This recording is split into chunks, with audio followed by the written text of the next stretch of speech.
약간 라떼는 말이야 약간 이런 게 있는 거네요. 내가 잘 나갔었는데. 그렇지, 그렇지. 너 때문에 내가 지금 이거 고생하고 있어.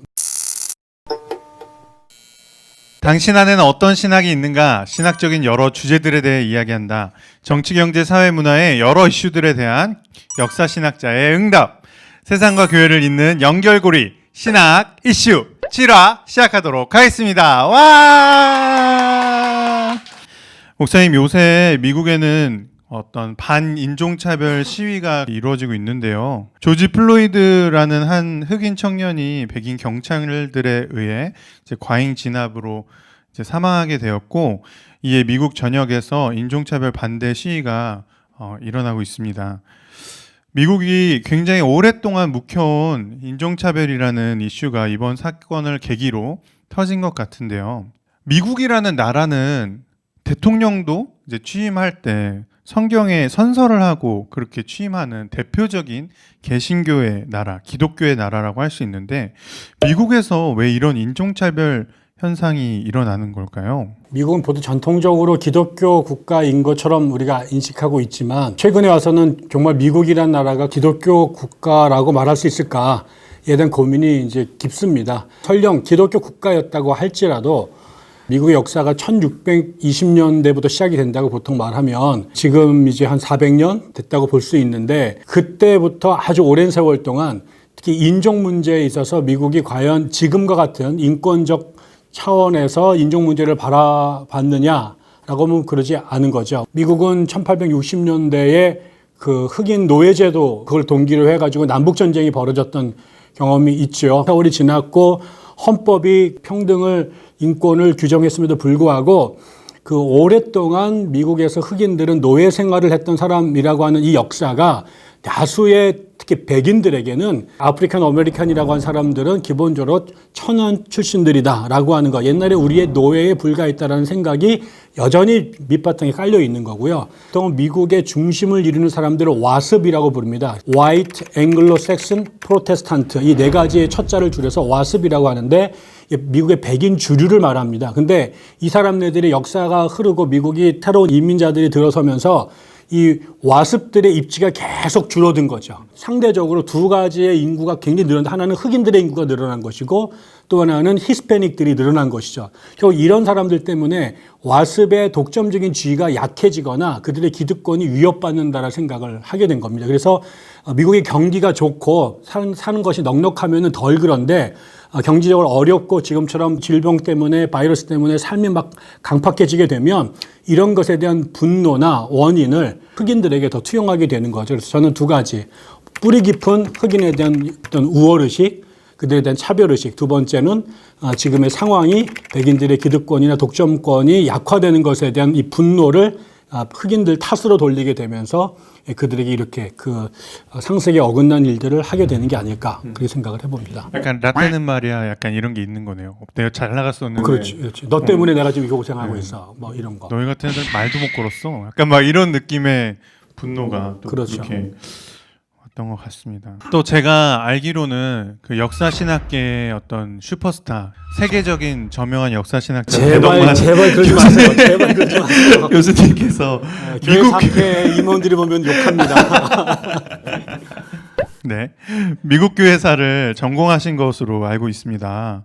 네, 미국 교회는 이런 차별적인 어떤 사회 현실 가운데서 어떻게 형성되었는지 역사를 좀 알려주실 수 있으실까요? 인종차별 문제와 관련해서 미국은 아주 심각한 문제를 역사 속에서 갖고 있었죠. 영국에서 18세기 산업혁명이 벌어지죠. 산업혁명은 그 맨체스터 지역을 중심으로 해가지고 면방직 공업이 이제 폭발적으로 성장하게 되는데, 그 면방직 공업의 주 원료가 목화입니다. 근데 이 목화를 전 세계에서 가장 최적화된 생산지가 미국 남부 지역으로 이제 판명이 되게 되는 거죠. 그래서 거기서 생산된 엄청난 양의 목화가 결국은 영국으로 직수입이 돼서 영국의 그 산업혁명으로 만들어진 면방직업에 투입이 된 겁니다. 그래서 이제 땅이 생기는 만큼 목화를 심게 됐는데, 이게 또 엄청난 숫자의 노동자가 필요하게 되니까 이 서아프리카에서 흑인들을 사로잡아가지고 노예로 매매하는 노예 무역이 엄청나게 번성을 이루게 됩니다. 그래서 결국 미국의 남부는 이 목화 농장을 중심으로 한 흑인 노동자들로 구성된 사회가 되고 미국 남부의 주된 산업 기반이 되죠. 근데 북부는 농사를 짓기도 어려웠고 농장이 있지도 않았기 때문에 처음부터 상공업이라든가 임업 혹은 어업 같은 것들에 치중을 하게 됐습니다. 그래서 북쪽에는 노예가 하나도 없었고요. 남부는 절대 다수가 백인보다 거의 인구가 10배 이상 많은 노예들로 구성되어 있었습니다. 이런 상황에서 결국은 노예 제도를 인정하는 남부하고 반대하는 북부가 결국 이 이견을 이겨내지 못합니다. 왜 그러면 남부는 이게 생존의 문제고 북부에서는 생존과 상관없는 인권의 문제로 보게 되면서 이게 계속 첨예하게 되니까 결국 1861년부터 65년까지 노예 제도를 중심으로 해서 결국 남북 전쟁이 터지는데 이거보다 10년 전 먼저 1840년대에 북부와 남부의 장로교, 감리교, 그다음에 침례교회가 이 문제로 교단이 분열이 됩니다. 그래서 우리가 말하는 북장로교, 남장로교, 북침례, 남침례, 북감리, 남감리교회로 교단이 분열된 거죠. 그때 남부는 주로 어떤 교회가 그 영향력이 있었냐면 감리교회하고 침례교회가 영향력이 있었는데 특별히 감리교회는 감리교 설립자였던 요한 웨슬레가 노예제도를 반대했습니다. 그래서 노예 무역을 반대하고 노예를 소유하거나 판매하는 것 일체를 금지해서 그런 사람들은 감리교 안에서 예배 그 성찬식에도 참석하지 못하도록 금지를 했는데 이 남부에 들어갔던 감리교회는 세월이 지나면서 처음에는 노예제도를 반대하다가 좀 지나면 묵인하게 됩니다. 그 다음에 좀 지나고 나서 적극적으로 노예제도를 지지하기 시작합니다. 왜 그러냐면 성경 어디에도 노예제도를 금지한 규정이 없어요. 믿음의 조상 아브라함, 이삭, 야곱 다 노예를 소유했고요. 심지어는 그 신약 성경에 바울을 만났던 오네시모라고 하는 빌레몬의 노예도 바울이 노예를 해방하라는 얘기를 하지 않아요. 이런 얘기들을 전가로 해가서 오히려 성경은 노예제도를 지지한다라고 남부의 감리교, 침례교 목사들이 주장을 하기 시작하죠. 그러니까 이것에 대해서 문제 제기를 했던 사람들이 감리교 안에 생겨나게 됩니다. 성경의 정신을 이어보면 특히 이제 갈라디아서에서 남종이나 여종이나 다 그리스도 안에서 하나다 이런 주장들을 근거로 해서 노예제도를 반대하게 되죠. 그랬더니 그 반대하는 사람들을 이제 박해를 하게 됩니다. 그래서 오렌지 스코트라고 하는 목사가 주동이 돼서 웨슬리안 메소디스 처치라고 하는 노예제도를 반대해서 교단이 생겨나기 시작을 하게 되죠. 그 이후에 전쟁이 끝나고 노예제도가 해제가 됐음에도 불구하고 이 문제가 계속해서 미국 사회에 뿌리 깊게 남아 있고요. 1950년대에 마르틴 루터 킹 주니어 목사가 남부에서 몽고메리를 중심으로 해가지고 흑인 인권 운동을 벌였는데 그때까지 그 전에 이미 100년 전에 아브라함 링컨 때 노예제도가 해체가 됐지만 여전히 미국 사회에서는 제도는 없어졌지만 실질적으로는 그것이 흑인에 대한 그 편견과 차별로 계속해서 남아 있었던 거죠. 물론 그것을 극복하려고 하는 노력도 교회 안에서 끊임없이 있었습니다. 그럼에도 불구하고 지금까지도 미국 사회 안에 그 거의 집단적 무의식처럼 밑에는 여전히 흑인들에 대한 차별이나 이런 것들이 심지어 교회 안에도 백인들 중심으로 있게 되죠. 지금도 남부의 보수 기독교 교회들은 여전히 인종 차별을 하고 있고요. 교회와 교단의 분열의 원인이 될 만큼 저변에는 아직까지 인종차별 문제가 근절되지 않았다고 보여지는 거죠.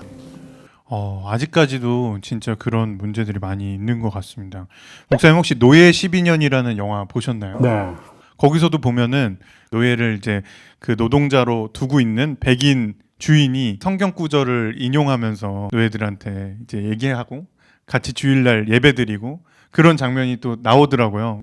자신의 노예제도에 대한 찬성하는 그런 입장을 성경에 근거해서 또 이야기하는 장면들을 되게 흥미롭게 봤었던 기억이 납니다. 노예 12년 영화 추천드립니다. 그리고 장고라는 영화가 있어요. 최근에 나온 건데 쿠엔틴 타란티노 감독의 거기에 보면 이제 흑인 노예가 약간 반란처럼 총잡이가 돼갖고 백인들을 다 이렇게 쏴죽이는 이런 거 말해도 되나 여기 교회 네, 되게 재밌게 봤었거든요. 그것도 또 보게 되면 흑인과 백인의 인종차별 문제가 있었구나를 좀 알게 될 것 같습니다. 네, 사실 이제 이런 인종차별 문제에 대해서 한국에서 막 시위하고 이러는 걸 보면서 많은 사람들이 우리나라에는 있지도 않은 인종차별 문제로 뭘 그렇게까지 시위를 하냐 이렇게 말씀하시는 분들도 있는데요. 제 생각에는 그렇지 않거든요. 우리나라에도 인종차별 문제가 많이 있다고 생각하고, 제가 이제 친하게 지내는 외국에서 온 노동자분이 계신데 그분도 자신을 고용한 한국인 분이 자기한테 굉장한 갑질을 하고 괴롭히고 막 그런 이야기들을 많이 들었거든요. 뜨거운 물을 자기한테 붓는다던가, 정말 한국 사람 노동자한테는 할 수 없는 행동을 동남아에서 왔다는 이유만으로 그렇게 하는 많은 한국인들을 바라볼 수 있습니다. 다민족 사회 또 세계화 시대를 살아가고 있는 기독교인들에게 인종 문제를 우리가 어떻게 바라봐야 할지, 어떻게 이해해야 될지 목사님께서 마지막으로 한마디 해주실 수 있으실까요? 우리가 그 구약 성경을 보면 하나님께서 계속해서 이스라엘 사람들한테 무슨 얘기를 하냐면 너희들도 이집트에서 노예였다라는 사실을 잊지 마라 라고 얘기합니다. 그러면서 나그네들에게 함부로 행하지 말고 고아와 과부들을, 심지어는 짐승들까지도 배려하라는 얘기를 계속하죠. 물론 이제 배타적으로 이스라엘이 선민이다라고 하는 주장을 하는 것도 있지만 적어도 그 사회 안에서 그 사회적 소수자로서 거류민들, 이방인들, 타민족 사람들을 배려하고 끌어안으려고 했던 이야기들이 분명히 계속 나오고 있고요. 그게 이제 신약으로 나오면 더 이상 말할 것도 없지요. 예수님께서 특별히 그 사마리아 사람들에 대한 편견이 있는 그 이스라엘 사람들, 유대 사람들한테 계속해서 사마리아 사람들을 예를 들어가지고 이 유대인들을 부끄럽게 하셨던 얘기들, 베드로가 가이사라에서 백부장, 고넬료 같은 사람들 전부 다 이방인들이었는데 그들에게 이제 문을 연 거죠. 그리고 그들도 교인으로 받아들인 것이죠. 저는 그런 것들을 계속 교회가 기억해야 된다고 생각하고, 우리나라 같은 경우도 마찬가지예요. 우리나라에 기독교가 들어와서 초창기에 많은 사람들이 충격을 줄 수 있었던 것은 기독교인들, 그다음에 교회가 보여줬던 기존의 사람들하고는 전혀 다른 모습들이었는데, 그 중에 하나가 뭐였냐면 노비들을 해방한 일들이었습니다. 예를 들면은 우리나라 초대 개신교인들 중에 이회영 선생이 있죠. 우리가 서간도로 이주를 해서 신흥 무관학교를 세우는데 결정적인 공헌을 했던 사람 중에 한 명이 이제 우당 이회영인데, 부통령을 지낸 이시영의 형이죠. 이 사람네들이 그 사만갑족이라고 그래서 그 당시 서울 지역에서 최고의 명문가들인데, 나라가 망했을 때 그 이주에서 만주에서 독립군들을 양성하기 위해 그런 운동을 하는데, 그때 자기의 전 재산들을 다 팔아서 지금 우리나라 돈으로 하면 거의 500억, 600억이 되는 돈을 그 당시 만주에다가 투입을 합니다. 근데 이 사람이 양반이었는데 기독교 신앙이 돼요. 감리교인이 됩니다. 감리교인 되자마자 제일 먼저 한 일이 뭐냐면 자기 집에 있는 노비들을 다 해방시킨 거였어요. 이게 굉장히 중요한 일이었고요. 그 다음에 1930년대 진주에서 형평운동이라는 걸 일으켜요. 그게 뭐냐면 그 진주 지역의 그 하층민들 중에 가장 하층민이 누구였냐면 백정이었습니다. 근데 그 백정들을 나중에 정부에서 그 갑오경장 이후로 다 그 신분제 사회를 노비들을 없앴는데, 그럼에도 불구하고 기존에 있는 그 평민들, 사람들이 자기보다 더 밑에 있는 백정들을 사람으로 여기지 않고 정말 말할 수 없는 차별과 모욕을 줬거든요. 근데 그런 사람들을 진주에 들어갔던 선교사들과 교회가 그 백정들을 끌어안습니다. 그래서 교회를 같이 세우죠. 그랬더니 또 양반들이 다 빠져나가 버려요. 근데 그런 사람들이 결국은 다시 모여가지고 그 진주 지역의 그 백정들의 인권을 위한 운동을 주도를 하는데, 그게 다 기독교인들이었습니다. 그리고 또 하나는 우리나라도 특히 나라가 망하고 난 다음에 우리가 아는 것처럼 그 이 하와이의 사탕수수 농장에 노동자를 갑니다. 말할 수 없는 어려움을 당하죠. 거기서 굉장히 고생을 많이 합니다. 외국인이라고 거의 노예 같은 취급들을 받게 되죠. 우리도 그런 경험들을 했거든요. 그렇기 때문에 우리나라에 들어와 있는 그 외국인 노동자들, 작년같이 예멘에서 왔던 어떤 난민들, 이런 사람들을 볼 때 특별히 한국 사람들도 이들한테 우리가 우리의 조상들이 겪었던 아픔들을 기억한다면 함부로 그렇게 하면 안 되고요. 특별히 기독교인들은 성서적 가르침도 그렇고 우리의 교회사의 면면에 흘러나왔던 전통도 그렇고 우리나라의 역사적 경험도 기억한다면 누구보다 이 인종의 문제에서 난민들, 이런 사람들을 정말 그리스도를 맞이하는 심정으로 대접해주고 또 그 사람들이 한국 사회에서 정착해서 사람들에게 살 수 있도록 도와주는 일들을 해야지 그들을 종교나 피부색을 내세워가지고 차별하는 데 앞장선다. 이거는 자기 스스로 기독교인의 정체성을 저는 그 부정하는 아주 부끄러운 일이라고 생각을 합니다. 네, 이상으로 신학 이슈 7화 마치도록 하고요. 마무리하도록 하겠습니다. 자, 신학 이슈 좋아요, 구독, 구독, 알림 설정 알림 설정 부탁드립니다.